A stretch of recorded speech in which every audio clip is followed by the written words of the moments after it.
All right, welcome to the deep dive. Today, we're tackling something we all kind of take for granted, something we think we could skimp on when life gets hectic. We're talking about sleep.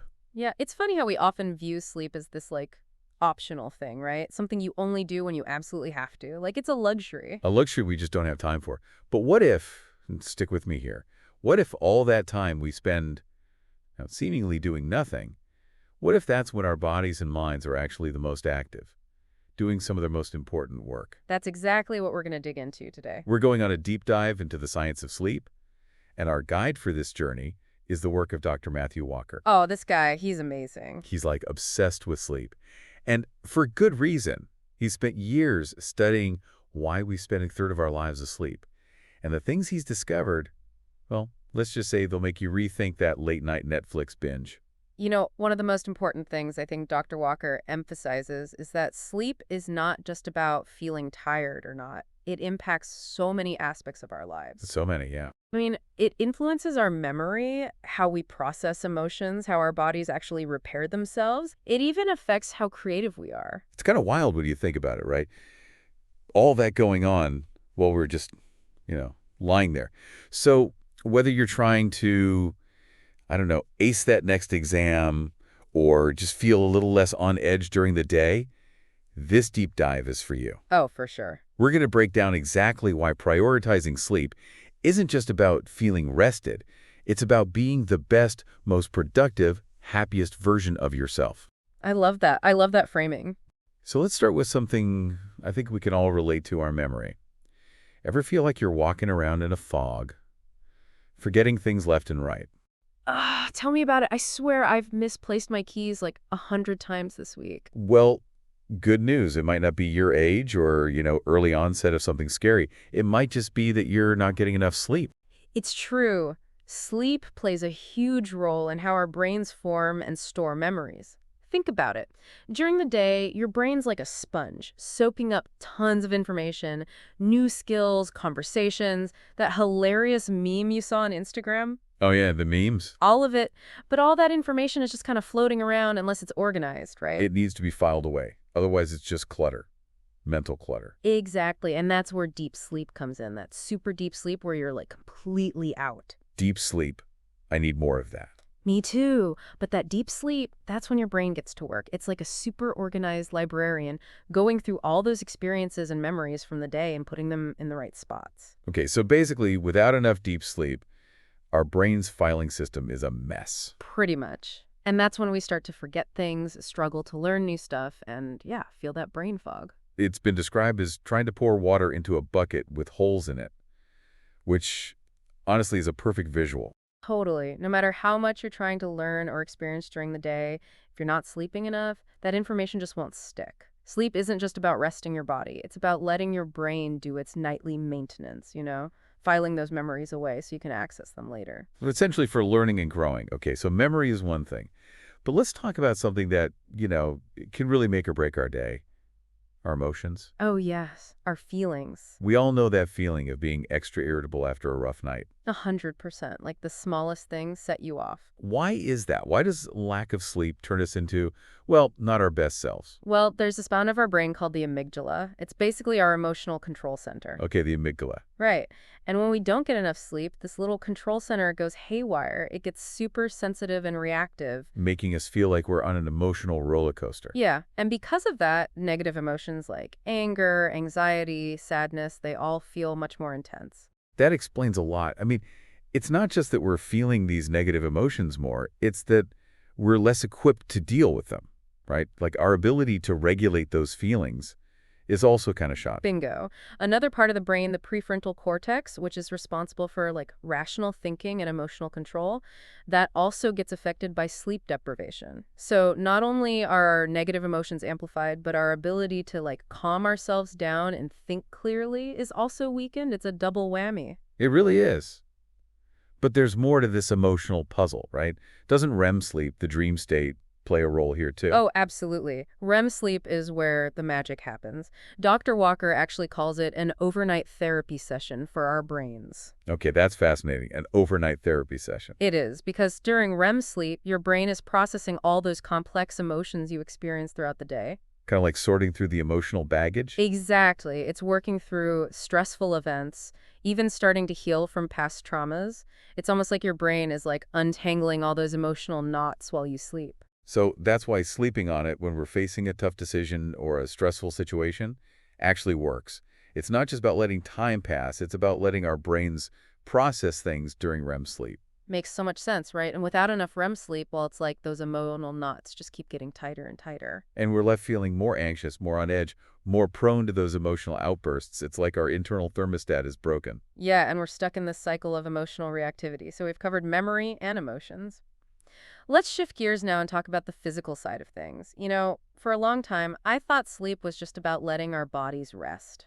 Like a timeout for our muscles. Exactly. But it turns out sleep is way more active than we give it credit for. It's actually when our bodies do a ton of repair work. Oh, tell me more about that. Well, while you're snoozing, your cells are busy healing, tissues are regenerating, and your immune system is getting a serious boost. It's like a nightly tune-up for your entire body. So when we skip sleep, are we basically skipping out on this crucial repair time?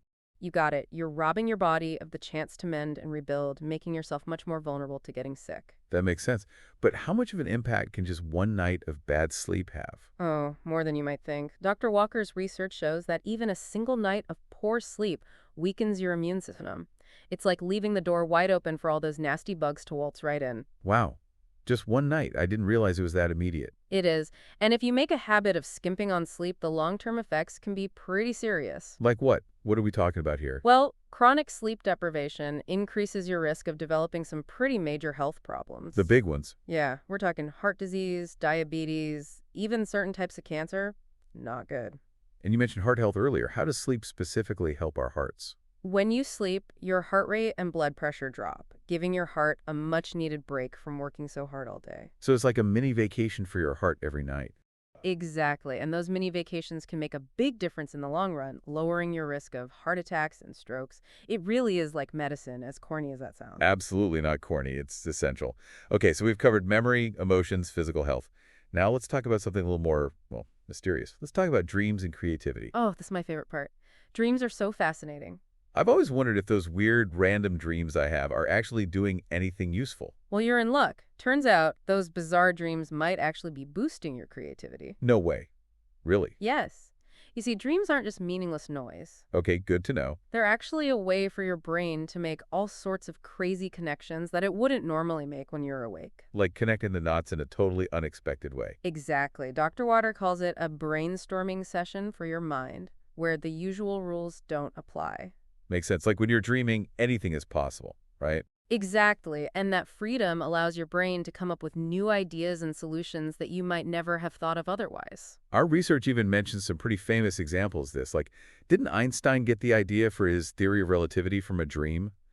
And Paul McCartney's song Yesterday, I think that melody came to him in a dream too. It's amazing, right? Those aha moments often happen when our minds are free to wander in that dream state. So sleep isn't just about rest and repair, it's also about fueling our creativity. Exactly. And we're all creative beings in our own way. Absolutely. So we've talked about all the amazing things sleep does for us, but let's get real for a second. There's also a darker side to this story, right? Yeah, unfortunately, our source talks about this global sleep crisis that we're facing, and honestly, it's pretty concerning. What's contributing to this crisis? I mean, why are so many people struggling to get enough sleep these days? Well, a big part of it is our modern lifestyle. We're constantly bombarded with artificial light, especially the blue light from our screens. The phones, the tablets, the TVs, everything.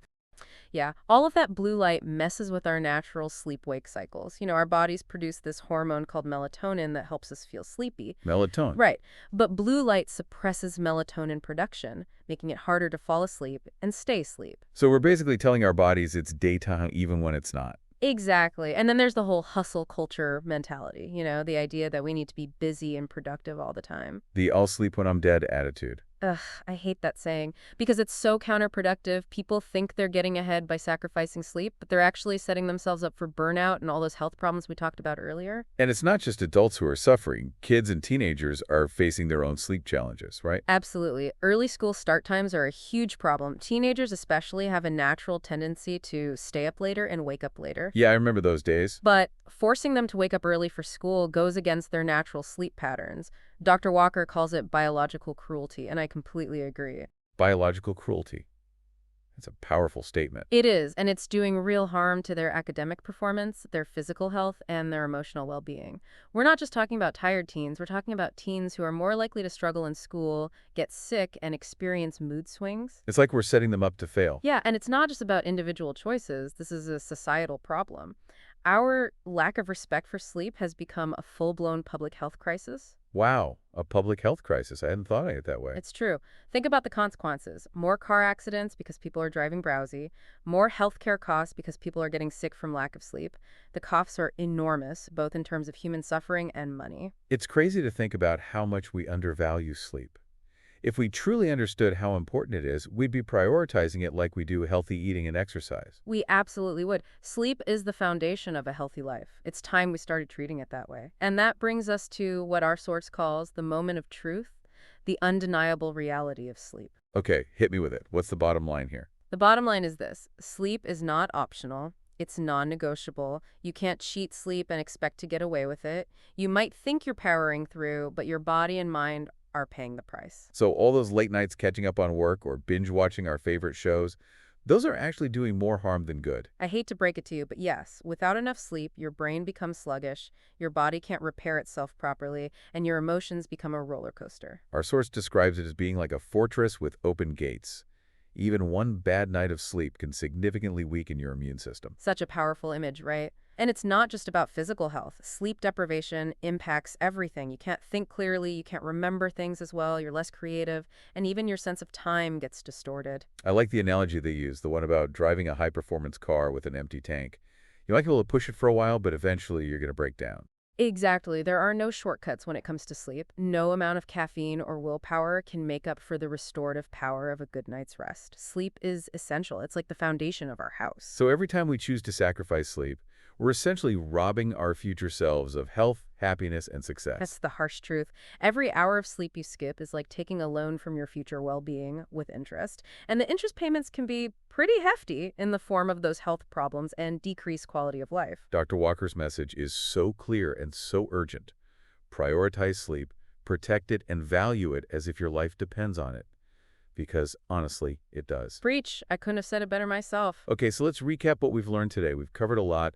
What are the key takeaways here? Well, first and foremost, sleep is about restoration. It's about giving your body and mind the time they need to repair, rejuvenate, and recharge. Second, sleep is about creativity. It's about letting your brain make those amazing connections that fuel innovation and problem solving. And third, at its most basic level, sleep is about survival. It's essential for the proper functioning of every single system in your body and mind. Dr. Walker's research shows us that sleep is the foundation of a sharp mind, a healthy body, and balanced emotions. It's so fundamental to our well-being, yet we often treat it as an afterthought. It's seen as this expendable thing that we can cut back on when we're busy, but that's such a dangerous misconception. Every hour of sleep we lose is a deliberate choice to compromise our health, happiness, and potential. It really turns the idea of sleep is for the weak on its head. It's actually the opposite. Sleep is for the strong, the healthy, the successful. You know, we think we're being productive by burning the midnight oil, but in reality, we're just making ourselves less efficient and more prone to mistakes. Sleep is what allows us to function at our best. The science is clear. Sleep boosts our memory, helps us regulate our emotions, enhances our creativity, and protects us from a whole range of diseases. And the costs of ignoring this essential biological need are simply too high. We're talking heart disease, diabetes, Alzheimer's disease, reduced productivity, increased risk of accidents, and a whole host of other problems. It's just not worth it. But the good news is we have the power to change this. We can make sleep a priority. It starts with small steps, turning off screens before bed, creating a relaxing bedtime routine, and sticking to a consistent sleep schedule. Every night of good sleep is an investment in a healthier, happier future. It's a gift you give yourself. As we wrap up this deep dive into the world of sleep, I think Dr. Walker's message really resonates. Sleep is the single most powerful tool we have for transforming our lives. It's time we start using it. Yeah, I love that. It's a tool, and it's one we all have access to. So tonight, when you're getting ready for bed, remember this. You're not just resting, you're rebuilding, you're creating, you're healing, and you're setting yourself up for a brighter tomorrow. Make sleep a priority, starting tonight. Sweet dreams. And as you drift off, I encourage you to think about your own relationship with sleep. Have you been underestimating its power? What changes can you make to start prioritizing this essential part of your well-being? It's time to reclaim those precious hours of sleep and unlock the incredible potential that lies within each and every one of us. I couldn't agree more. Thanks for joining us on the Deep Dive. We'll see you next time. Sleep well, everyone.